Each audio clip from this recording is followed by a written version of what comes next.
Hello everyone, welcome to today's class.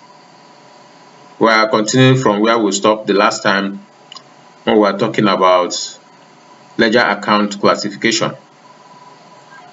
We used the diagram and started with assets and fixed asset to be precise.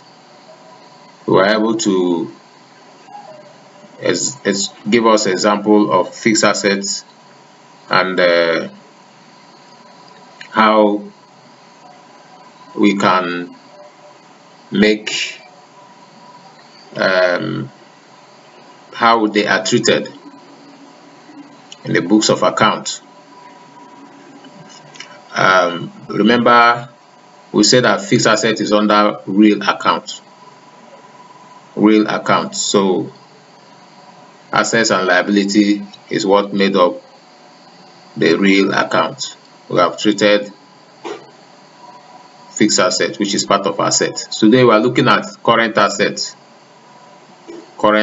Before we go into liability, probably in our next class. So let's look at the diagram again. Remember, I asked us to keep this diagram, make a sketch of our own, so that we'll keep, as we are going to continue to use it until we are done explaining what we want to explain on this. So we are looking at current asset. That's the next aspect of the assets under the real account. We say that current assets are those assets belonging to an organization which they use for everyday running of the business. Everyday running of the business. That is current assets. They include inventory, cash or bank account balances, account receivable, prepayments, or account expected to be converted into cash within a period of 1 year. So these are short-term accounts that usually convert to cash within a short period of time. We call them current assets, and they are used to run the day-to-day operation of the business, like your stock inventory. If inventory as a businessman or as a company that is product based, if you don't have inventory, then you're not supposed to open your business. And then cash used to run expenses and run other things. Account receivables are convertible.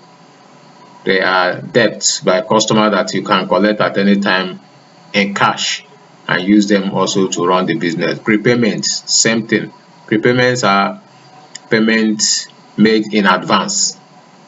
Payment you made for a particular service which you have not enjoyed. So they fall under the current asset. Generally we say they are accounts expected to be converted into cash within a period of 1 year. Just as fixed assets, they are all debit accounts and generally referred to as balance sheet account. As we can see on that particular diagram, they are all balance sheet account. Fixed assets and current assets, they are balance sheet account or balance sheet items. So we debit them when they come in or when they are bought, and credit them when they are sold or when they go out. You can see an attachment to that diagram where we stated real asset, real account, all debit when they come in and credit when they go out. So this is the current asset. We need to get this clear, as we can see on the diagram. They are all debit accounts. So whenever you see this in exam or in workplace, know that such an account must be debited as long as it is coming in or it is being bought newly. It must be debited. It can only credit it when it is going out. When it is going out. For example, if an asset is sold, a building is sold, it's no longer going to be a debit balance, it's going to be a credit balance. In that case, you debit the cash or the bank account that you use to receive the money for the sale of the building and credit the building. What that means is that you have removed the building from the account. It's in and out. When it came in, when the building was bought, you debited it. Debit means plus for real accounts. Debit means plus in accounting, and credit means minus depending on the account. There are situations where credit might mean a plus. We will get to that place.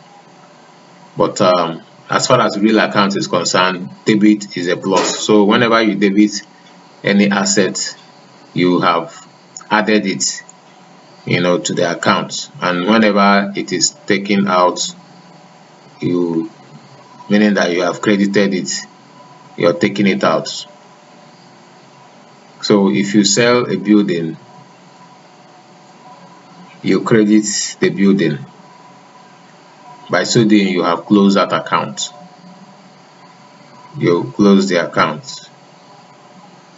So meaning that it does not exist again in the books, except there is another one bought. Okay, so we're going to stop here and continue with liabilities in the next class. At the end of it, we are going to take a very comprehensive example so that we'll drive home the point for everyone to really understand. Thank you for watching.